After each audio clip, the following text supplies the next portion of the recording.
नमस्कार, big debate में आपका स्वागत है। मैं हूं आपके साथ दीपक भदौरिया। वित्त मंत्री निर्मला सीतारमण ने गुरुवार को मोदी सरकार 2.0 का आखिरी बजट पेश किया। अंतरिम बजट के बाद से वित्त मंत्री निर्मला सीतारमण से कहा कि मोदी सरकार पिछले 10 सालों से अपनी सभी योजनाओं को अंतिम व्यक्ति तक पहुंचाने के लिए मेहनत कर रही है। सरकार सिर्फ घोषणाएं नहीं कर रही बल्कि योजनाओं का लाभ पहुंचाने का काम भी कर रही है। जनता जानती है कि जो योजनाएं हम तक पहुंची हैं वो पूरी तरह से ट्रांसपेरेंट तरीके से पहुंची हैं, किसी तरह से लीपापोती नहीं थी। इसलिए जनता सरकार को लगातार समर्थन दे रही है। बजट में मध्य प्रदेश को क्या कुछ मिला और कैसा रहा बजट, इस पर ज्यादा चर्चा के लिए हमारे खास मेहमान मौजूद हैं। इससे पहले देख लेते हैं रिपोर्ट। वित्त मंत्री निर्मला सीतारमण ने केंद्रीय बजट में मध्य प्रदेश के लिए सौगातों का पिटारा खोला है। खासकर रेलवे में मध्य प्रदेश के खाते में हजारों करोड़ रुपए की सौगात दी गई है, जिनमें नई रेल लाइनों को जोड़ने और रेल लाइन दोहरीकरण कार्य को लेकर कई घोषणाएं की गई, जिनमें 910 करोड़ रुपए महू खंडवा, 600 करोड़ रुपए इंदौर दमोह, 350 करोड़ रुपए धार छोटा उदयपुर, 100 करोड़ रुपए नीमच बड़ी सादड़ी, 150 करोड़ रुपए रतलाम बांसवाड़ा, डूंगरपुर 50 करोड़ रुपए इंदौर उज्जैन, 400 करोड़ नीमच रतलाम के लिए स्वीकृत किए गए हैं। कांग्रेस सरकार की तुलना में करीब 24 गुना अधिक बजट एमपी को मिला है। आगामी 5 सालों में 77,000 करोड़ के इन्वेस्टमेंट रेलवे मध्य प्रदेश में करेगा, जिस पर सीएम मोहन यादव ने खुशी जताते हुए इसे मध्य प्रदेश के लिए अमृत काल बताया। अमृत काल में भारत को 2047 तक दुनिया का नंबर 1 देश बनाने की दिशा में जो काम किए जा रहे हैं उसके परिणाम है। और खास करके इस 2 करोड़ लोगों को नए आवास देने की जो कल्पना की गई है, ये तो बगैर कोई कारण से गरीब लोग अपना घर नहीं बना पा रहे, उनके घर पे वो अभिशाप नहीं।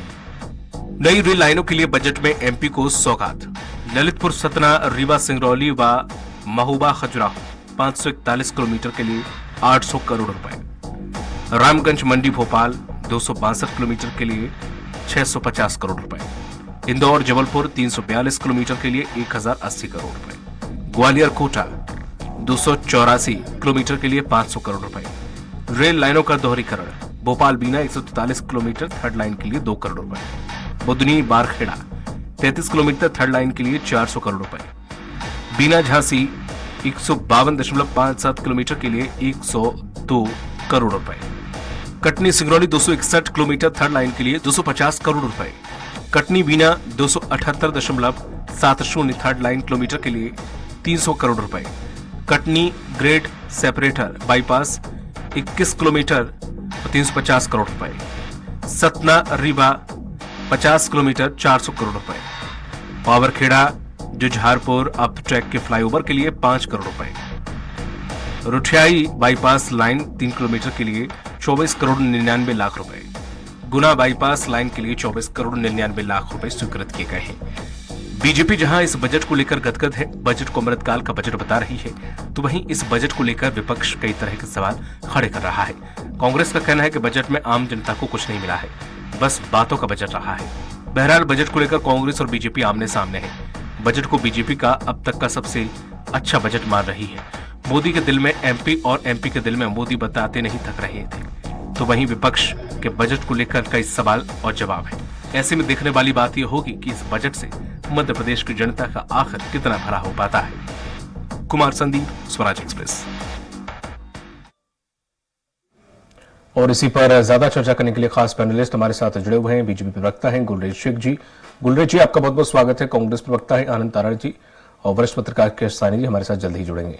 तारड़ साहब, जिस तरह से जो बजट आया है, बीजेपी के अलावा कुछ पत्रकार, कुछ अन्य विषय विशेषज्ञ लोग ये कह रहे हैं कि बजट बहुत नपातुला था, बड़ा बढ़िया बजट था। आखिर विपक्ष इस बजट को किस तरह से देख रहा है, कैसे खामियां निकाल रहा है?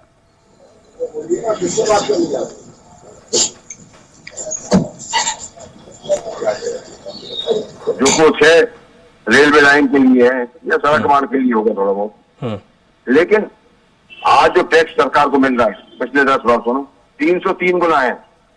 जो आज कांग्रेस की सरकार 303 गुना ज्यादा राजस्व प्राप्त कर रही है जीएसटी के माध्यम से सरकार।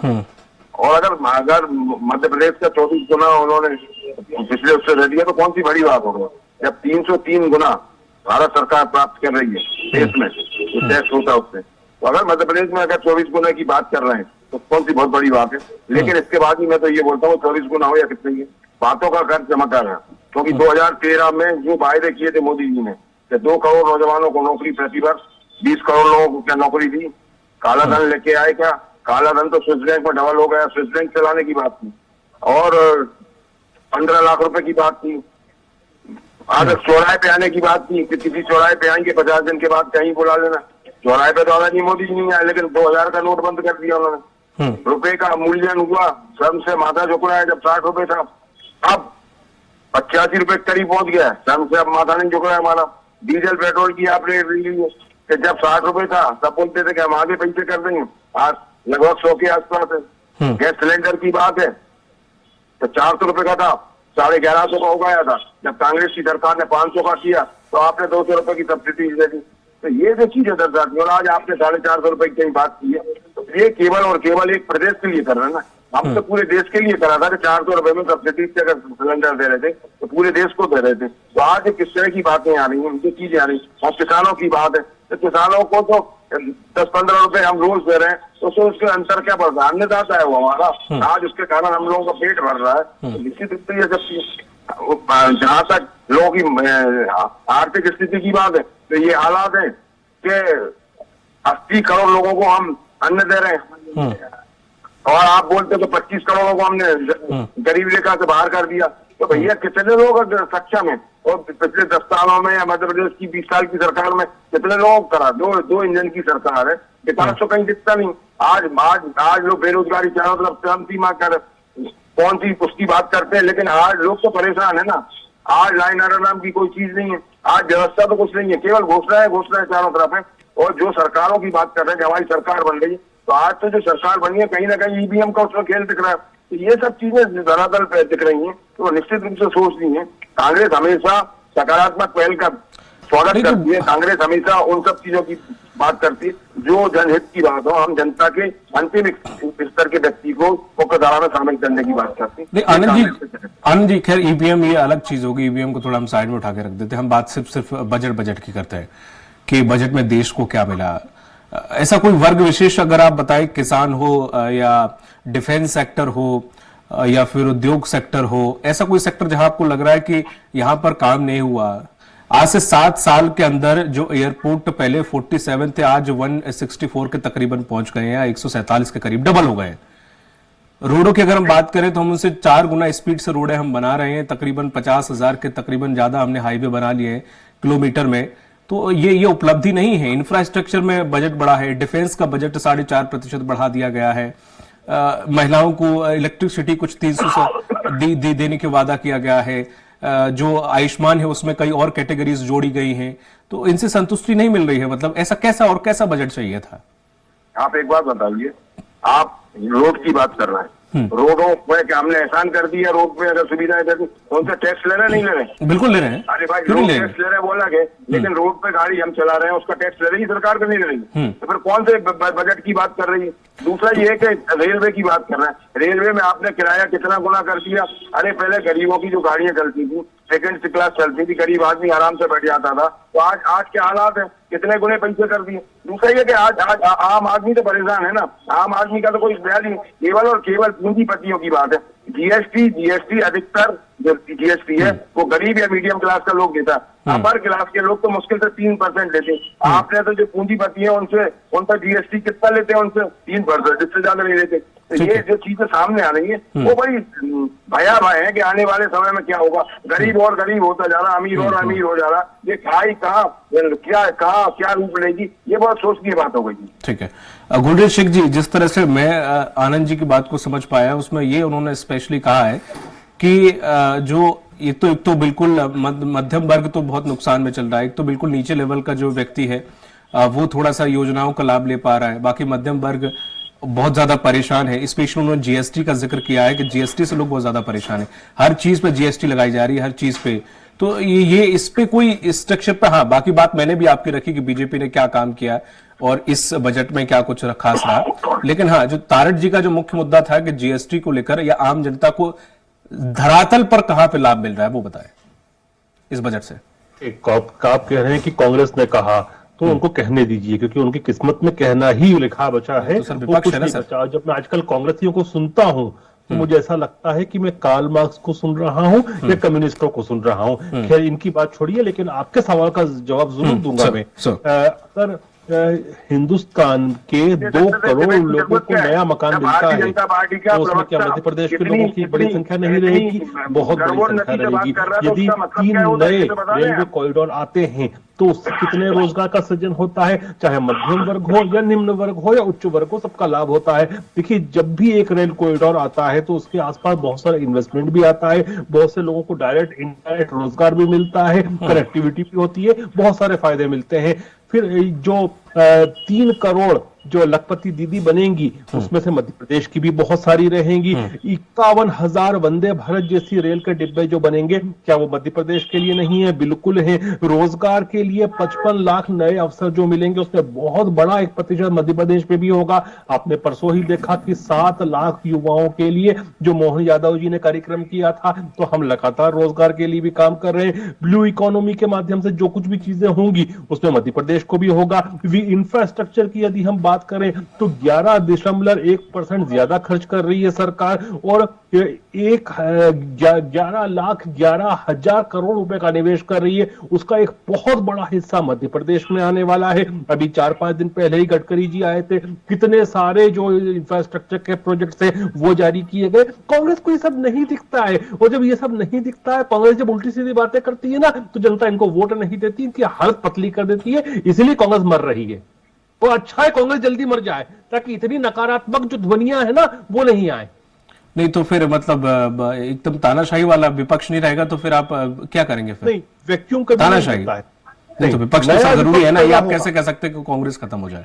नहीं, नया देखिए वैक्यूम कभी नहीं रहता है नेचर में, नया विपक्ष पैदा हो जाएगा। ऐसा कभी नहीं होगा कि हिंदुस्तान में एक ही दल रहेगा और बाकी सब खत्म हो जाएंगे। लेकिन हाँ, जो ये कांग्रेस पार्टी है ये एक नकारात्मक शक्ति बन चुकी है और जब नकारात्मक शक्तियां होती हैं तो फिर विकास रुक जाता है, तब सब चीजें खराब दिखती हैं, अच्छी चीजों को भी खराब प्रकट करती है। इसलिए मैं कहता हूँ कांग्रेस के लिए आनंद जी ठीक है उन्होंने बोल दिया, आप अपनी बारी आए तब बोल दीजिएगा। कसाई के कोसे से पड़ा नहीं मरता, कोई बात नहीं, आपकी बारी आए तो आप बोल लीजिएगा, अभी बोलने दीजिए जी। आपने बड़ा अच्छा एग्जांपल दिया तो मैं उस एग्जांपल को ही आगे ले जाता हूं।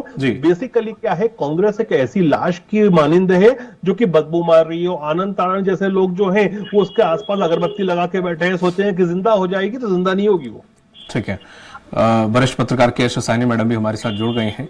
केएस साहनी मैडम, जिस तरह से हम इस बजट को देखे हैं 2024-25 के अंतरिम बजट के मोदी सरकार के, तो इस बजट से ठीक है डिफेंस सेक्टर का बजट बढ़ा है, रेलवे का अच्छा खासा देखने को मिला, इंफ्रास्ट्रक्चर में भी बहुत अच्छा बजट हम देख सकते हैं। उस लिहाज से हम थोड़ा सा इस पे रोजगार की तरफ आ जाते हैं, क्योंकि युवा जो हम कहते हैं कि भारत की सबसे युवा आबादी है, हम उसके लिए एक्चुअली क्या कर रहे हैं। अभी हाल ही में हमने पिछले साल देखा, अभी भी भारत में तकरीबन 10% की बेरोजगारी है वृद्धि दर। अभी हम देखें तो गूगल ने, अमेजोन ने थोक में निकाले 27 हजार, 20 हजार करके। खुद हमारी जो निजी कंपनियां हैं भारतीय, उन्होंने बहुत छटनी की है। कोई जीएसटी के बचने के लिए, कोई स्टार्टअप में बहुत कटौती करके अपने आप को मैनेज करने की कोशिश कर रहा है। इंफ्रास्ट्रक्चर ठीक, मैं मानता हूं कि कुछ रोजगार मिलेंगे।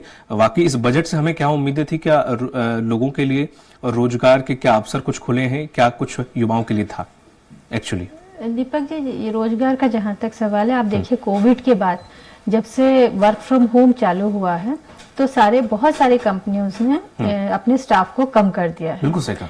तो ये एक मुद्दा मतलब बजट का नहीं है, ये एक टेक्नोलॉजी का इश्यू है। जब से जैसे टेक्नोलॉजी बढ़ता है, जैसे एआई आने की बात कर रहे हैं आप, जैसे एआई आएंगे तो आप देखेंगे कि जो ये मिडिल क्लास जो व्हाइट कॉलर जॉब है वो बहुत कम हो जाएंगे।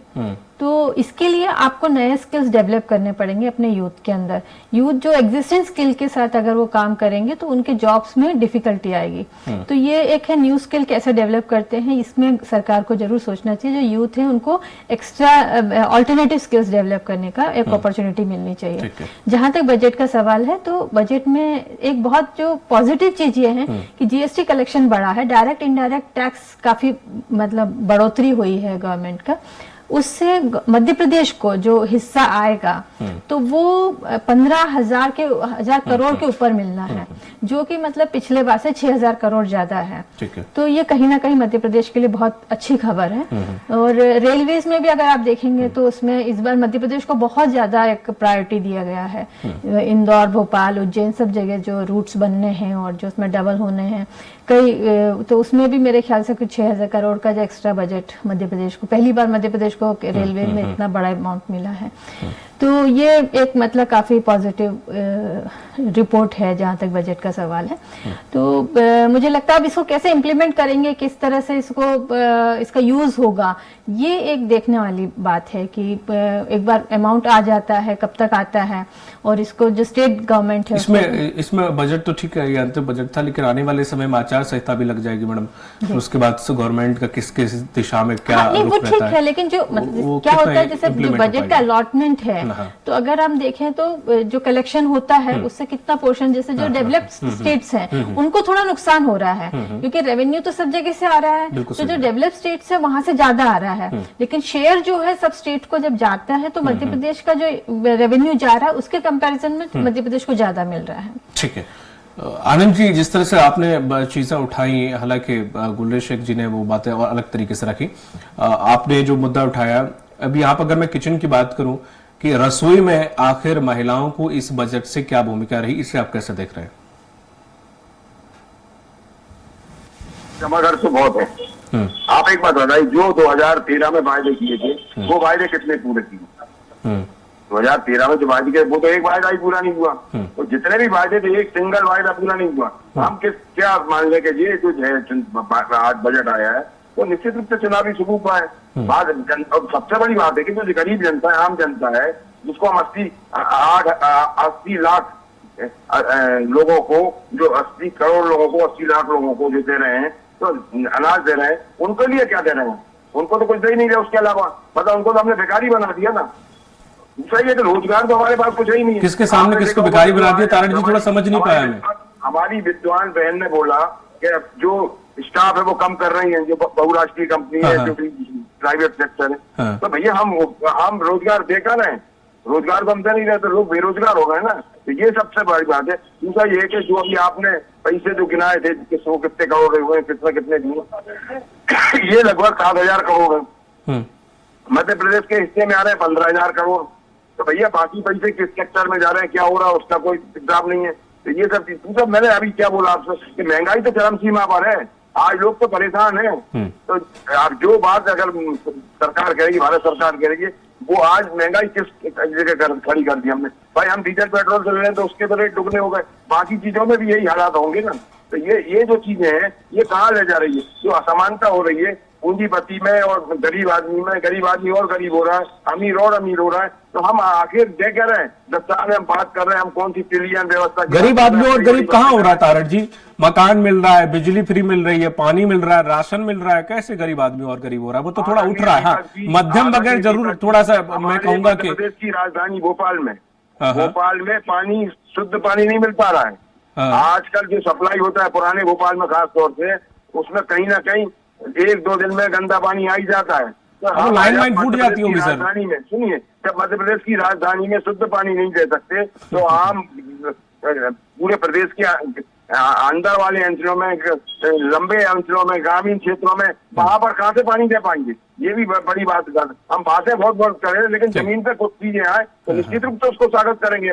हम विपक्ष का भूमिका का निर्वहन करना चाहते हैं और अच्छी तरह से करना चाहते हैं और सकारात्मक करना चाहते हैं, लेकिन जो भारतीय जनता पार्टी का चरित्र हम देख रहे हैं, किस तरह से भारतीय जनता पार्टी के प्रवक्ता गर्भोन्नति की बात कर रहे हैं, किस तरह की उनका जो बात करने का तरीका है वो किस तरह से, तो निश्चित रूप से जब कोई आदमी ऊपर खड़ा होता है तो निश्चित रूप से उसका पतन होता है। तो अब भारतीय जनता पार्टी पतन की ओर अग्रसर है।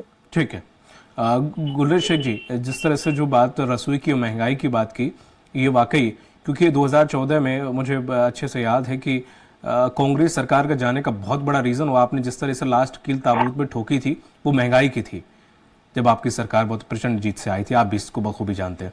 लेकिन आज जो हम ये देखते हैं, बजट बहुत सारे आए हैं, अच्छी बात है, अच्छे बजट है, मैं ये नहीं कहूँगा, लेकिन अगर किचन और एक आम आदमी के जीवन की जो दिनचर्या की जो चीज़ें होती हैं, उनमें हम चाहे टैक्स को लेकर देख लें, जीएसटी को, पेट्रोल डीजल को लेकर देख लें, हम जो मूलभूत सुविधाएं हैं उनमें हम क्यों इस तरह की वो देखते हैं। गाड़ी, एक छोटी सी गाड़ी भी हम जैसे देखते हैं, उस पर भी अच्छा खासा टैक्स है।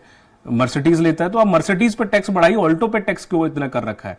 आजकल गाड़ी आदमी की औकात से बाहर हो गई। इनफैक्ट मोटरसाइकिल जो पहले 1 लाख रुपए में मिलती थी, आज वो 2.5 लाख रुपए में मिल रही है, ऐसा आलम है। देखिए, जहां तक महंगाई की बात है तो मोदी सरकार वाहिद एक ऐसी सरकार है इस देश की जिसने महंगाई पे कानून बनाकर कैपिंग की है।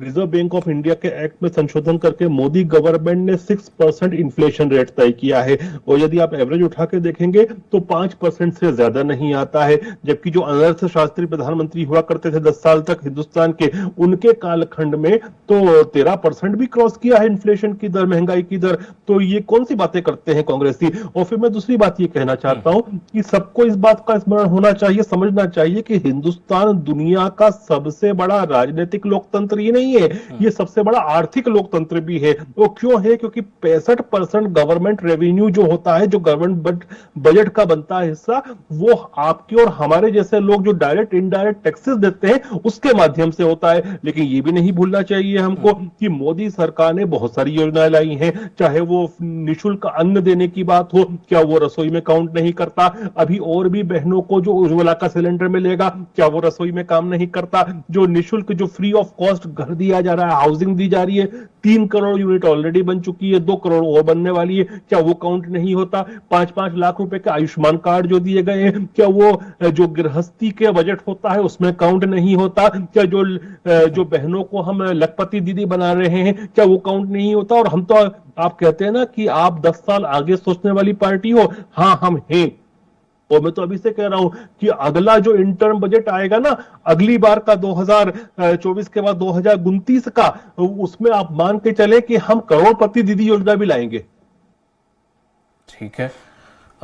खैर सैनी मैडम, जिस तरह से मैं सुन रहा था, वो बात तो सही बोले हैं। अब जैसे उन्होंने जो बात बहुत अच्छी कही कि हम बिजली भी दे रहे हैं, हम पानी भी दे रहे हैं, हम गैस भी दे रहे हैं, हम सिलेंडर सब दे रहे हैं, तो सही कह रहे हैं। लेकिन जो मध्यम वर्ग है, जो सबसे ज्यादा है, वो क्या करे? वो टैक्स भर रहा है, नमक लेने जा रहा है तो टैक्स दे रहा है, वो दूध का पैकेट ले जाना है तो टैक्स दे रहा है। अब वो टैक्स का पैसा क्या? हम रोड पे चल रहे हैं, हम रोड टैक्स भी दे रहे हैं, हम टोल टैक्स भी दे रहे हैं। हम जो पैसा दे रहे हैं, ठीक, हम टैक्स के रूप में दे रहे हैं, मकान कहीं और जा रहे हैं। हम जो दे रहे हैं तो सिलेंडर, हम जो पैसे 1000 रुपए दे रहे हैं सब्सिडी का, वो कहीं और जा रहा है। तो इसमें मध्यम वर्ग का क्या करेगा? मध्यम वर्ग कहां जाए? सही बात है। सबसे ज्यादा जो पिस रहा है आजकल वो मिडिल क्लास है। तो आपने जैसे कहा कि उनको कहीं पे भी रिलीफ नहीं मिला है। जैसे बजट में भी एक जो सबसे ज़्यादा फोकस होता है जो लोअर मिडिल क्लास है या पॉवर्टी लाइन के नीचे है, ऑब्वियसली उनको सोशल स्ट्रक्चर में ऊपर लाने की ज़रूरत है। लेकिन मिडिल क्लास है जो सबसे ज़्यादा मेहनत करते हो, सबसे ज़्यादा जो टैक्स जेन्युइनली बिना मतलब ऑनेस्टली जो टैक्स पे करते हैं, वो मिडिल क्लास है। वो कहीं से कोई मतलब धांधली नहीं करते कि यहाँ छुपा लो, ये जीएसटी नहीं बताया, वो नहीं, तो उनका जेब से सबसे ज़्यादा जाता है।